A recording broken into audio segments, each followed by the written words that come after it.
Welcome, everybody. Today we are with Lauren at her place.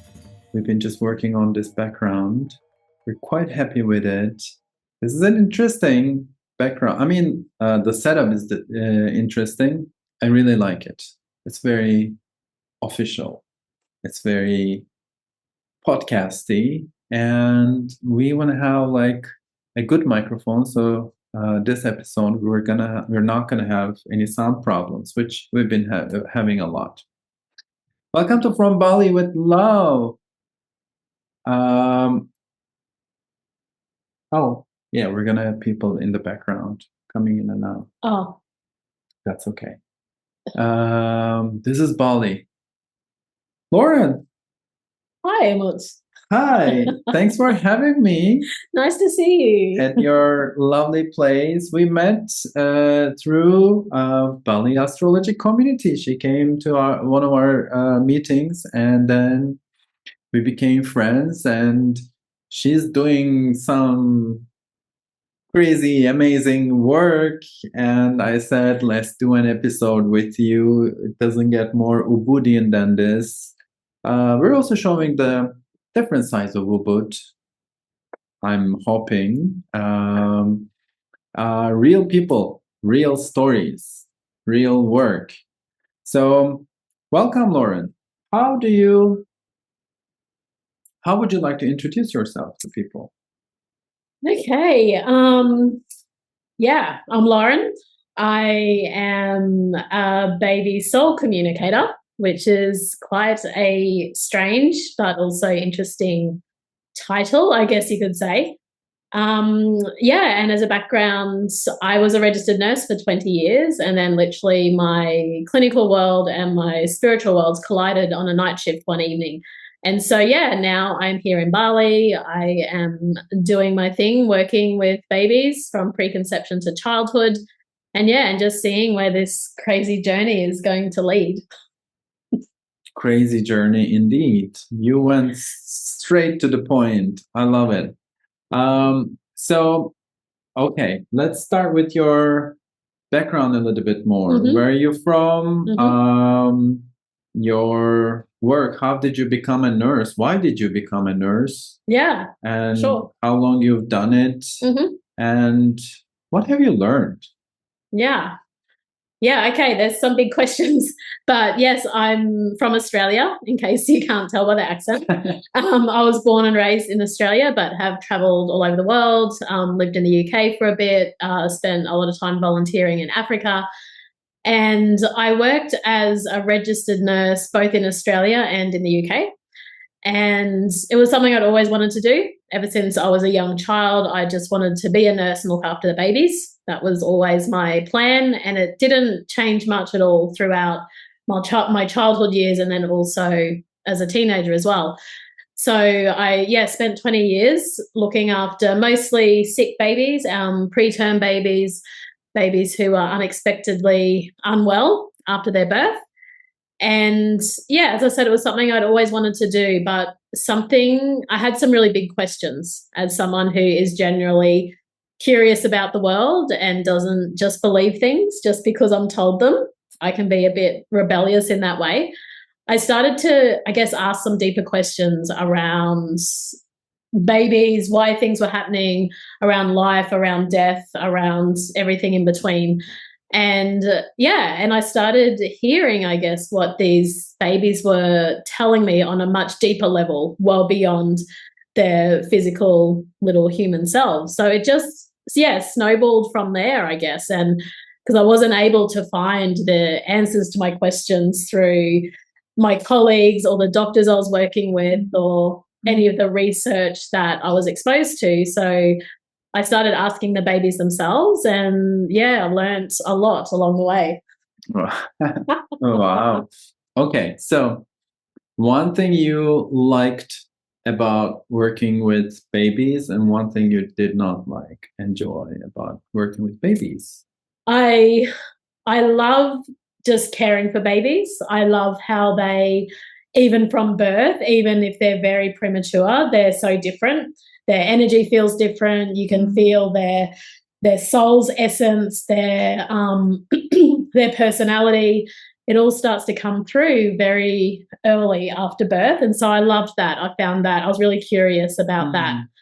One thing I didn't like was, working in a Western medical system.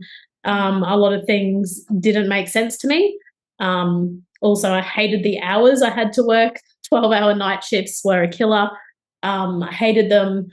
But I also really struggled ethically and emotionally and spiritually with a lot of the interventions and the ethics behind some of the things that we were doing to babies. It was sort of made me question, I guess, the quality of life and again, these bigger, deeper questions around, what is life really beyond being a statistic or a number. So you were always questioning these things before when you got into nursing?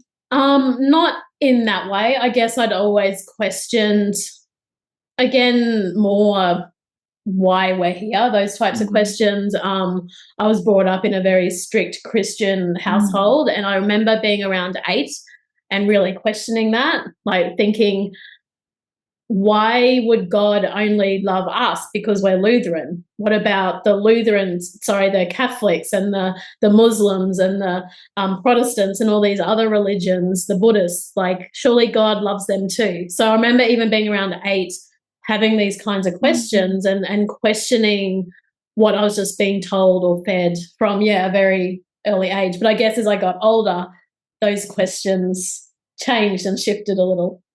But yeah. They do change and shift. Yes. But still lots of questions. It's the common denominator here. Sometimes they get more crazy and complex. And sometimes they get more crazy and complex still. Absolutely. I guess, it never ends. Questioning never ends. I always say, like, there are 2 types of people who question and people who conform. And if you're the questioning type, you'll always be questioning. And I guess for me, like, it's all speculative, right? Like all the answers to these questions that I also love asking, I made peace with not really reaching a final answer until we die. Then we'll really know. Then we'll really know. I remember when I was a kid, like, I used to ask these existential questions too. And I just wanted, like, I don't have to know right now, but I just at least want to know that when you die, someone sits down with you and just answers all of your questions. Like, I'm okay with that. I'm okay with waiting 80, 90, 100 years, whatever. But I just want to know that eventually it happens. We get there and someone just answers all of my questions, which probably is going to happen. This is one of my answers that I got through, reading Dolores O'Connor, all the afterlife stuff. So you mentioned something very interesting, actually, that made me think, like, growing up in a religious family, but your way of getting out of that was actually love, love and being loved and deserving of being loved by God, like, it can't be discriminating. That was an interesting point. Like, I never thought about it this way. Like, for people who are raised in religious families, there's this understanding of that you are lovable only if you believe in such and such, which is just, it's crazy. And when you think about it, the babies, when they're born, also, they don't have religion. No. Right? Like, they come here with, like, nothing unless we teach them. And also, they're deserving of loving, and people are so it's easy for people to love the babies. But when they grow up, it's also weird to think that those were babies Yeah. before they believed in any of this, and now they believe in something, and you say that they're not worthy of love. Yeah. Anyway, it's just something, some existential point I got from listening to you. Yeah. So how about your, outside of this questioning, like what was your liberation? What was your, how did you go into spirituality and starting actually practicing spirituality? Yeah, well, it took quite a bit because I was very you know, stuck in many ways in the Western medical system and ways of thinking. And I think when I left the church in my late teens and went into university and study and then into my career, I probably, if anything, became atheist. So I was at a point where I didn't believe in anything because so I went from one extreme to the other. But it was only in 2011 when I was traveling through Africa that I had I didn't realize it at the time, which probably sounds crazy, but welcome to my world. But I actually had a near-death experience in the Zambezi River in Africa while whitewater rafting. And this is someone, again, who's very left brain, very science oriented, show me the facts, show me the evidence, show me the research. So I thought I'd just had a panic attack. That's what I believed for about 10 years, probably. Wow. I was like, it was just a panic attack. It was anxiety. I fell out of the raft. I was underwater. But the part that I was dismissing or denying was when, and I can only see this now, when my consciousness split in two. And there was part of me that was in the water, in my body, feeling the rocks and the hitting up against logs and feeling the pain and the panic of not being able to breathe underwater. But then there was this part of me that was in a black room, and there was no one in the room with me, but there was a TV screen on the wall, and I was seeing all parts of my life. I was seeing my family, my friends, my work, all kinds of things. And I had no idea. I didn't have any understanding of near-death experiences. I hadn't dabbled in anything spiritual at that point. So I didn't have a reference point or even an understanding of what this might be. And yeah, so I had this experience where I separated and I saw my life literally flashing before my eyes. And then I heard a voice. I didn't see anyone. I didn't feel anything, but a voice said, "It's not your time. You need to go back for the children." And I thought I was just hearing things, hadn't breathed for a while, just going a little crazy. And so eventually I was rescued by this guy on a canoe, and off I went to live my life. But what happened is, not long after that, I would say within 6 months, maybe less, is I started, strangely, but it makes sense now, dabbling in things like yoga and meditation and energy healing. And I developed a real interest in Buddhist teachings and was going to Dharma circles. And again, all of these things that I hadn't had any interest in before. Wow. But when I came back from Africa, came back to Australia in 2012, that's when I started being curious about these things. And I really believe, looking back, that it was this experience in the Zambezi River that was kind of the initiator of that helped me to maybe open into the spirit world, even though I wasn't consciously aware of it. It's like, oh, yoga sounds interesting, or this meditation thing, that could be good. So it was this sort of thing rather than a very conscious decision of, I'm going to do this now. Yeah. Because I didn't know what happened. As I said, it only makes sense to me in hindsight. So yeah, it was a pretty wild experience. Yeah, a lot of people, when they have near-death experiences, they can come back with like super abilities and stuff, you know, speaking different language, remembering things and all that stuff. And it's crazy. It's almost like a shock in the system that rewires your brain and opens up this whole new part of it, I guess. And then you're just like, yoga, why not? Yeah. Sure. Like, there's that in the world. It's a concept. Like, I've never interacted with it, but why not? You know? Yeah. That's such an interesting story to me. I don't think I've ever met anyone who started their spiritual journey in this way, like with like a sudden shock situation. Yeah. And then you started going into these modalities like Buddhism and yoga, but you were still working at the hospital. Yeah, I still worked at the hospital for several years after I got back from Africa. So I was doing all of these spiritual things sort of in secret, like on the side.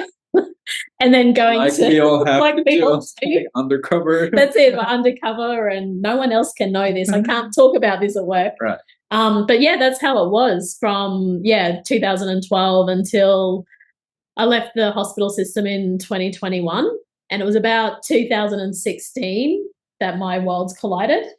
I think all of the spiritual work that I was doing, and I was training in different modalities at this point, and I think that really opened my third eye and probably like blew it out of the water more than anything. And then I guess it was only a matter of time where my worlds would collide. So I'd be going to the hospital trying to look like a normal nurse, and at the same time I'd be having visions from babies and communicating with them telepathically and having all of these weird experiences with them while trying to look normal and clinical and left brained on the outside. So it's literally like a foot in each world for about 5 years. I think I did that for. Wow. Did you talk to anyone about these experiences at the hospital? No, I didn't say anything to anybody I worked with. I did have for 5 years. For 5 years. It was literally a juggling act. And that's why I left eventually, because I'm like, I can't do this anymore. I'm going to go crazy. But yeah, so what I did to deal with it is I wrote it all down. I'd come home from a shift and I've got all these journals of all these like experiences with babies. And I did have some friends in like my spiritual world outside of the hospital that I could tell them some of this stuff, but I didn't even really understand what was happening myself. So it's like I didn't even know how to explain that to other people or to have that conversation with someone else. And when did you start being able to understand what was happening and you made peace with it, or you conceptualized it in your brain? It probably happened when it was in 2018. So 2 years after this had started to happen, is I actually had 3 shared death experiences over the course of 2 years. So with 3 different babies I was caring for. I was actually, when they were dying, one of them came to me the night before and told me what she wanted for her death, which was really confronting to me. And also like, how the hell am I going to make this happen without sounding like a crazy person at work tomorrow? And then I had 2 other experiences, one at the hospital when I was on shift, and the other shared death experience was I was about half an hour away from the hospital doing or participating in a women's circle.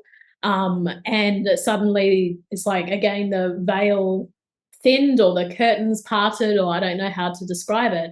And I was seeing what was happening with the soul preparing to leave the physical body. And then I was seeing the beings and the ancestors or the guides on the other side, like supporting this baby in their transition. And it was only through those shared death experiences, that's what made me listen. That's what made me shift from I'm just a crazy person with a big imagination, because that's what I thought this was for those first 2 years. I'm like, oh, that's interesting, but like, what's it about? Like, is it true? Is it just my imagination? For these 3 shared death experiences, I just started Googling it, as you do. And then I realized or found out that people who have shared death experiences have often had a near-death experience previously. And then I started connecting the dots with what happened in Africa. And I was like, oh, okay, maybe I need to take this a bit more seriously and start listening. So, yeah, for those last couple of years, I did. I started, again, doing my job safely in a clinical way, but just paying more attention to what these babies were trying to share and being curious around that. But yeah, it was tough. Oh yeah. It was strange. I couldn't last a week. I would be like, girl, I'm hearing things. Yeah. I'm seeing things. Um, what I hear from what you said, well, Hmm. first of all, I mean, the power of internet, right? Yeah. Like, I Yeah. mean, talking about, Age of Aquarius, technology being, a catalyzer for Hmm. us to really come together in different ways that we don't necessarily realize. Like you think that you're just Googling something, Yeah. but through that Googling, you're meeting other people that you would never be able to meet or Hmm. find out about, like all these lives. I Hmm. see that with Instagram now too, like crazy lives Hmm. that are out there, like Yeah. crazy people, all sorts of. There's this, I just recently saw this girl like who um, faints when she laughs. Oh, Every time really? she starts Oh, laughing, wow. she faints, and then she's back online and she's offline Oh my again. Like, God. oh, someone has to live life like this, Hmm. and she made Hmm. peace with it. She's like laughing and she's sharing her story and stuff, but it's just showing us how actually there's not just the popular people, celebrities looking pretty and awesome, Hmm. Hollywood, whatever, but there's all sorts of like this unpopular way of living life, all the weird people, quirky people, different crazy people, what we like to call crazy, but Yeah. they're as normal as everybody else. Yeah. And then also, I'm also hearing a lot of this like Matrix, right? Like Neo's story of like, okay, my great, this is crazy. I know, like when he's first getting the messages, he's like, this is crazy, this is crazy. When he's at work at the tower, like Morpheus calls him and like he's like, now you have to go outside, and he's like, this is crazy, this is crazy, and being in the system and also out of the system, that getting out, I think that that story alone is very valuable for other people to understand, because I work with a lot of clients who are trying to get out of the system, get out of Hmm. the metrics, and they don't know how to do it. And this is kind of it. Like, it is crazy, it is Yeah. not easy. There's usually a catalyzer, an event, or a person, but then there's also this time in between where you're in the system, but you don't believe in the system. You're starting to feel other stuff. But unless you listen to that voice and start really finding people and researching and all that, you'll never be able to get out of the system. Yeah. Yeah. Um, but with this metaphor, I always also say that, in order to hack the system, you really need to understand the system itself too. And you did that for 20 years, right? Yeah. Like you were in the system. Mm. So, in terms of this metaphor, also your job, how would you say that, working in the system, seeing how it's working, from all aspects, also working with babies in the health industry, but at the same time, being in a working in an institution. Yeah.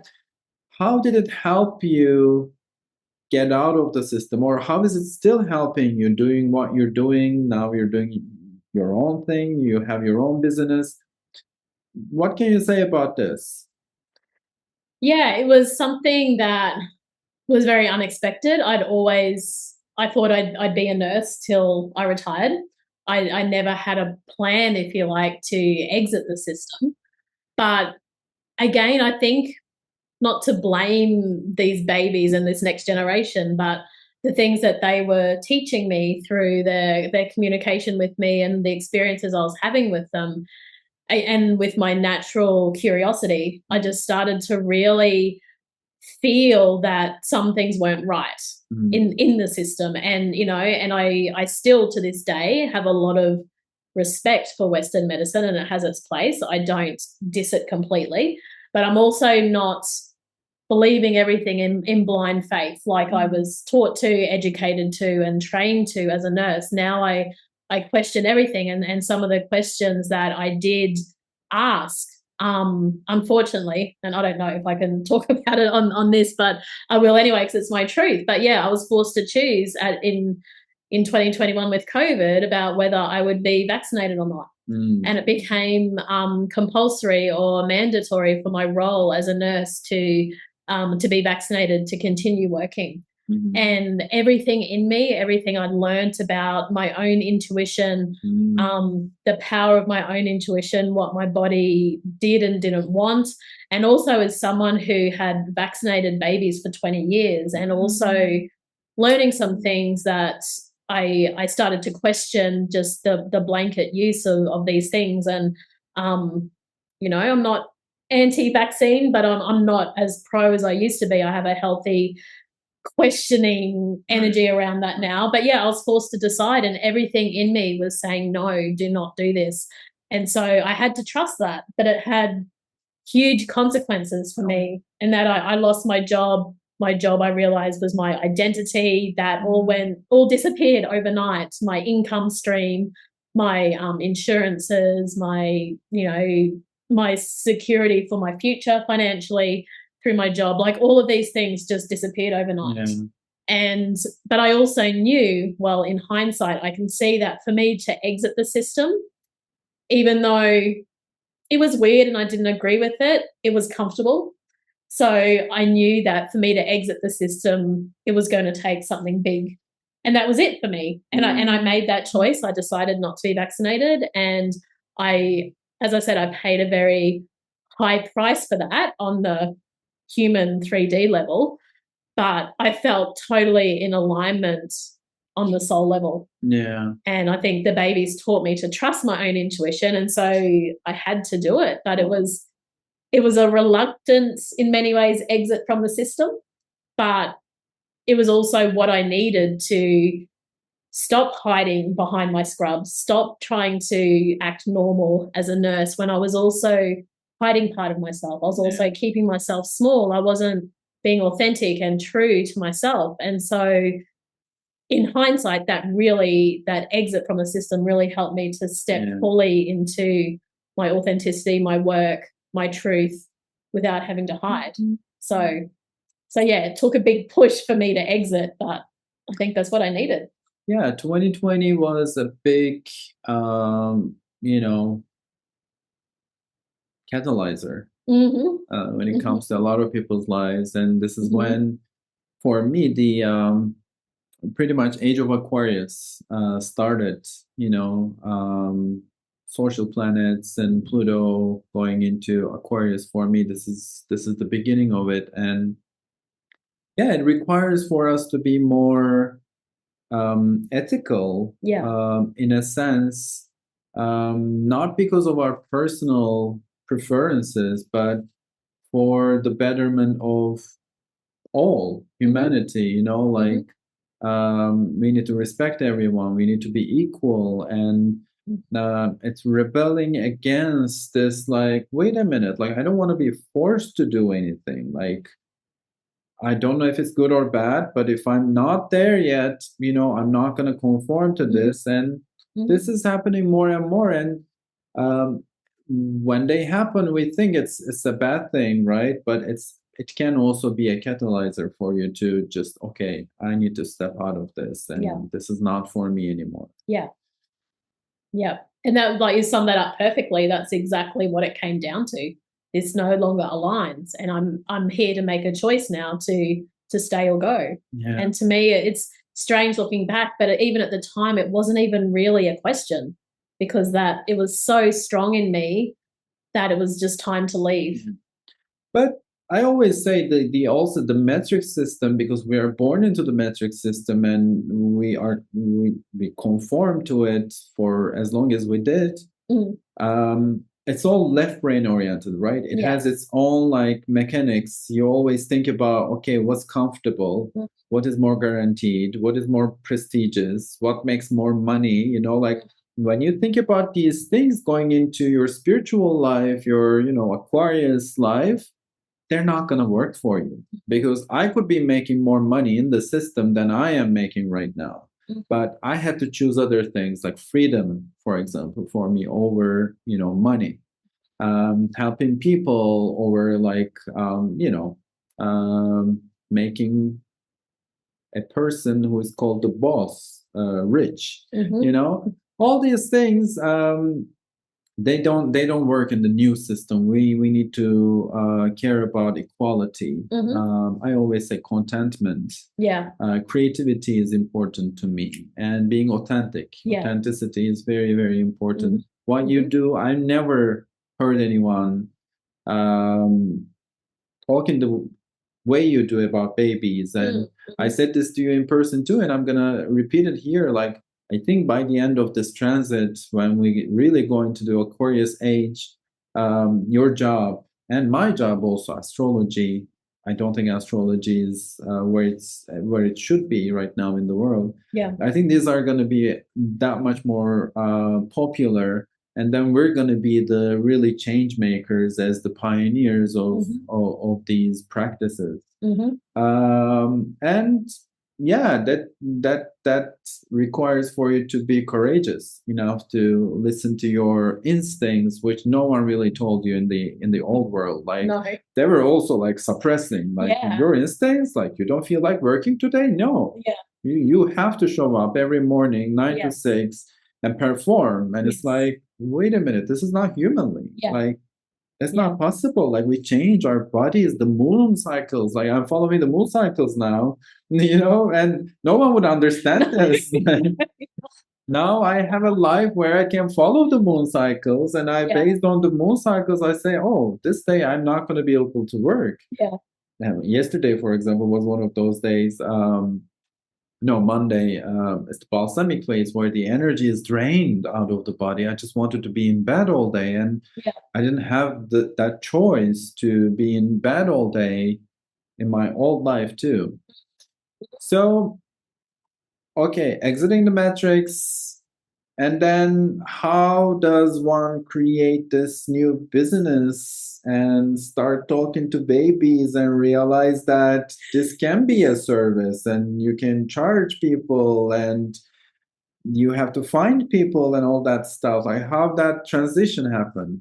It was challenging, and I did probably maybe 2 years before I left the system. I was at a point I was teaching yoga and I was doing energy healing therapy, so I'd started building a very small like hobby on the side, and gradually the women that were coming to me, because it was mostly women, started coming to me when they were trying to conceive or they were pregnant or they had babies. So it sort of almost like energetically shifted more to that world anyway. So once I stepped out of the system, I felt like there was already at least some form of a base.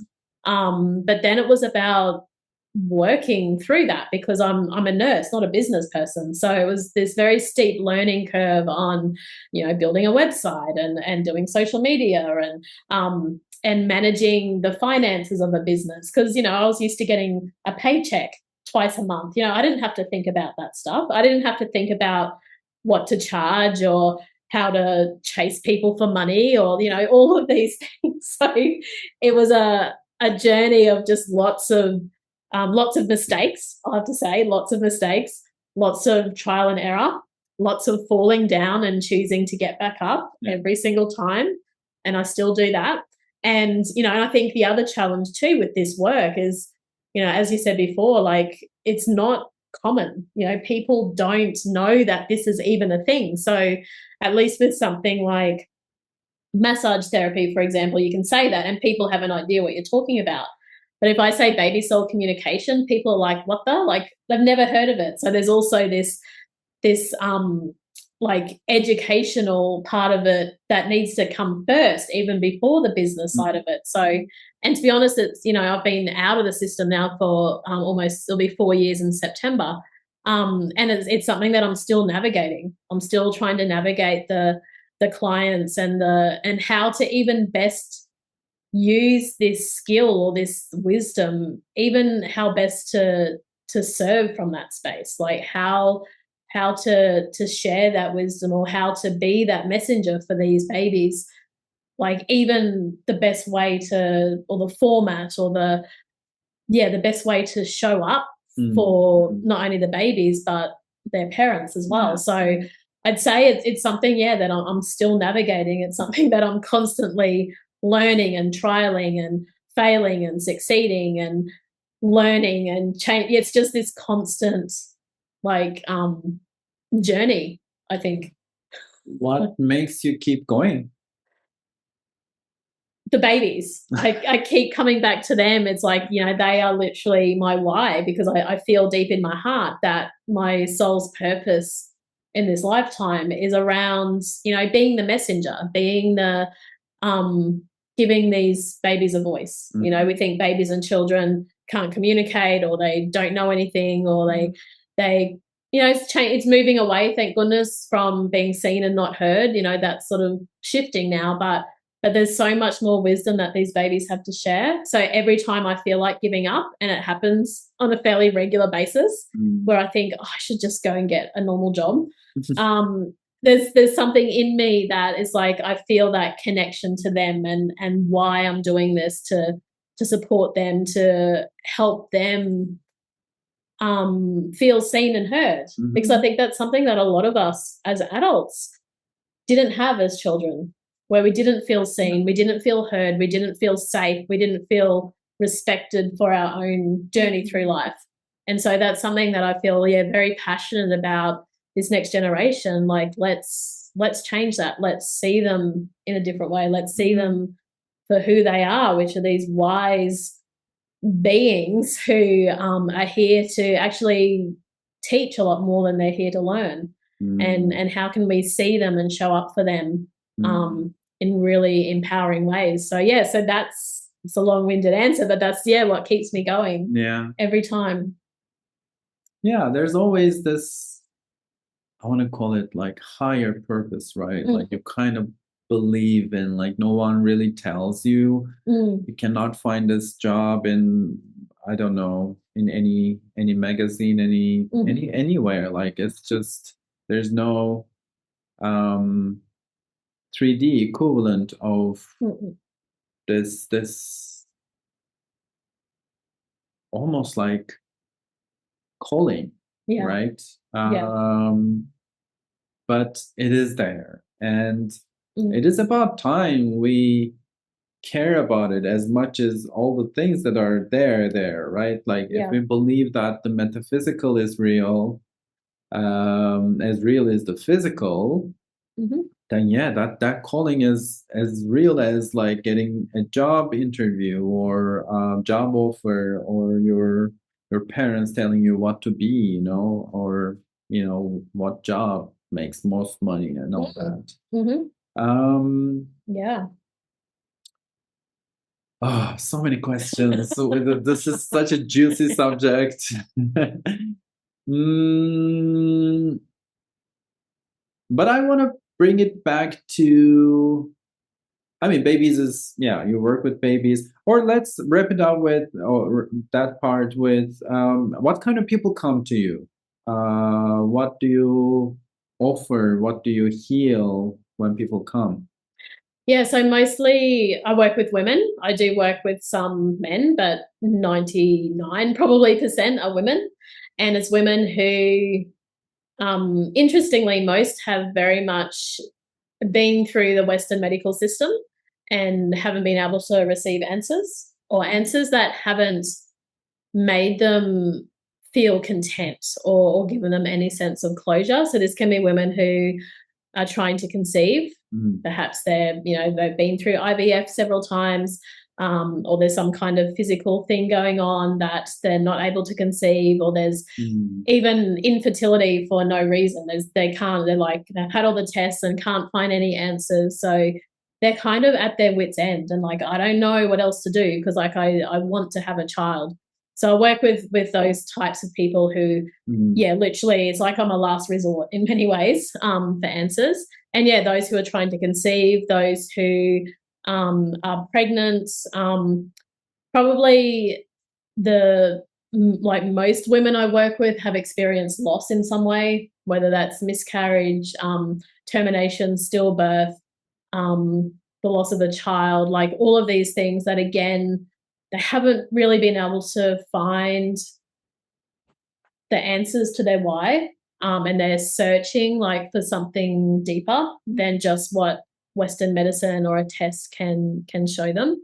And also women who already have children here, you know, souls don't stop communicating once they're born. You know, they continue as us as adults. You know, our souls, we have that capacity to connect with our soul. Our soul is always communicating with us, and so I just find like I'm focusing on that, preconception to childhood space, because even when babies are here, they can share a lot of wisdom around how they want to be educated, you know, how we can support their behavior, how we can support their energy field, how we can ground them, how we can support their sensitivity or their intuitive gifts.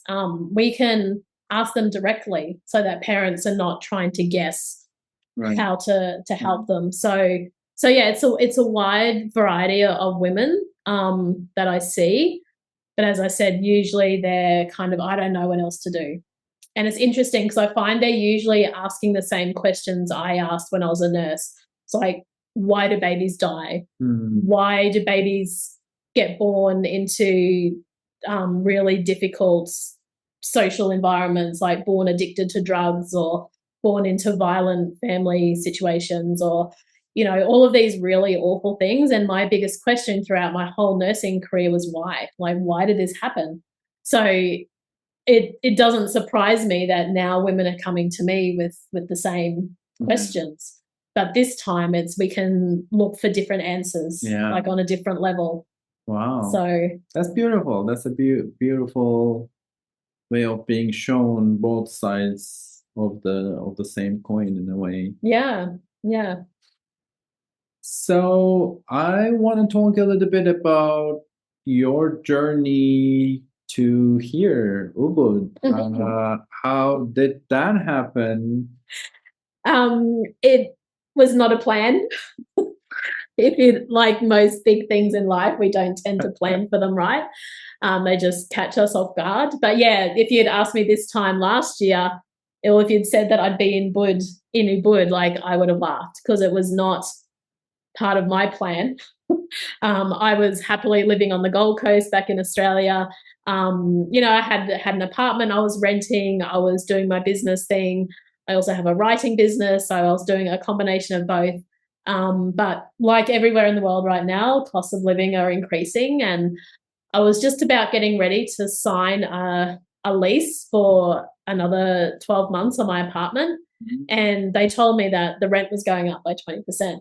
Ooh, wow. And I just thought there was, again, something in me that just tends to happen. This is like this fire that rises in me that was like, no, I'm not playing this game just because my landlord wants more money for my apartment. Like, I don't have to say yes to that.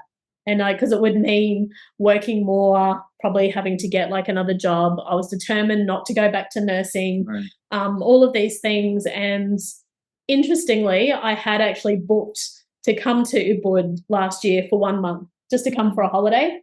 I'd been feeling the pull to come back to Bali for about 9 years since I was last here before COVID. And I just had this feeling, I want to go back to Bali. And in my mind, I'm thinking, a month is good, a month's holiday. And then, as I said, I found out, so I was meant to come at the end of June. I found out beginning of June, my rent was going up. And so, again, everything in me said, don't do this. Just, you know, my business was pretty much fully online at that point. Still had some in-person clinic sessions, but probably 90% online. And I thought, actually, there's nothing keeping me in Australia. You know, I traveled, you know, I've been traveling since I was 15. So I love the adventure. So, yeah, so I delayed my Bali trip until my lease finished in early August and put my life into storage. And I thought, I'm just going to come to Bali and see what happens. And I'm still here, like, 9 months later now. So, as I said, it wasn't planned, but again, I just feel that, yeah, Bali is where I need to be, not just for my work and growing that, but also my own personal journey. Because I don't think you can have a business without the personal growth that goes with it. So, so that's how I came to be in Ubud. Yeah, I always also tell my clients, going into this business is going to require for you to do more spiritual work than ever. Mhm. I find Yes. myself hitting some walls every now and then. Things are not working, and I'm like, wait a minute, I need to uncover something. Definitely, like it has to do with self-worth a lot, right? Yes. These things are very apparent when you go into these jobs. Hmm. And once you do the work, like, oh, okay, another level opens and the business starts growing again, and more customers, more clients, followers, Hmm. it happens. Hmm. So how did coming here help you physically, mentally, spiritually in your own journey? And how did coming to Ubud help your business? Or did it Yeah. help? Yeah. Well, personally, Bali stripped me bare. It completely unraveled me. It showed me um, the parts of me that were hidden. It showed the parts of me that I didn't want to see. It brought up all my shadows. I was being triggered left, right, and center when I first come to Ubud. By the culture, by the land, the people here, other foreigners that I was meeting. I was just being triggered so often. But also, I was spending a lot of time alone because I I had about 6 weeks to basically pack up my life in Australia and come to Bali. So I landed in Bali and I felt like I'd crash landed. And so there was a lot of culture shock and there was a lot of time being on my own. Yeah. And I think when you spend a lot of time on your own as well, that's when your stuff comes up as well. So it was coming up on the inside, it was being triggered around me. So personally, it was a very painful unraveling in many ways, but I was fortunate enough to find a mentor who has been guiding me with that process. So I think Ubud for me has, as I said, it's completely unraveled me. It's stripped away what wasn't helping me. Helped me to see where I wasn't being truthful, honest with myself or with the people around me, where I was still people pleasing in different relationships, where I was still trying to play the game, even though I was outside of the system now. So all of those things, Bali stripped away from me. Yeah. And I think that had a natural effect on my business as well, where there were times where the business was really quiet, and even though part of me felt stressed around that, it was also a blessing because it meant I was able to go into these things and deal with these triggers instead of just stuffing it under the carpet for another day. So I really think Bali has helped me become personally, spiritually, physically, emotionally more aligned with my business. Um, Physically, my schedule has changed a lot. I used to work 6 days a week. I now work, I probably work 5 days a week still, but less hours per day, not from dawn till dusk. Um, I I walk every morning. I get up early and walk, and I was never a morning person before I came to Bali, except when I had to start early for work. So yeah, it's changed my routine. It's definitely shifted my energy. But I think Bali too, energetically, has held me through all of that. The power of the land here is it's unlike anywhere in the world. And I feel really grateful to Bali for that, for just holding me as I went through this unraveling and this change and also, the putting back together as well. I feel like I'm putting myself back together now in a much more aligned, Yeah. truthful, honest way. Yeah. So it's been brutal. Yeah, I resonate with so many things you just said. Like there was a period for like I think 2 3 months I had no business, like no clients, where I was just like, oh my God, what's happening? I need some distraction. This is how I distract myself with work. And life was just like, no, I'm not going to send you any work. Like, you have some soul searching to do here. And um, Yeah, it is crazy. It is Yeah. crazy how much your spiritual growth is connected to your business. Mhm. What you call your business now, but I don't even call it my business. It's my life now. Yeah. It's my life purpose, and Mhm. everything I do is an extension of my spiritual journey. Like every time I go to Vipassana, I'm like, oh, how can I tell my followers about this experience? You know, how can I turn it into a teaching? How can Mhm. I teach meditation? You know, everything I do, I'm thinking about, you know, how can I turn it into some sort of study or, you know, circling experience. So in a way, like it's just I go try things and then okay, I teach other people what I do. Um, and specifically to Ubud and Ubudians and the community here, what do you like about the community? Do you feel like you're part of the community? Are there any modalities you work with that are new to you and you enjoy and it's part of your weekly, daily practice? Yeah, I think I find the Ubudian community is a mixed bag. I will say that, but I will, you know, I feel there's definitely the light and the shadow there.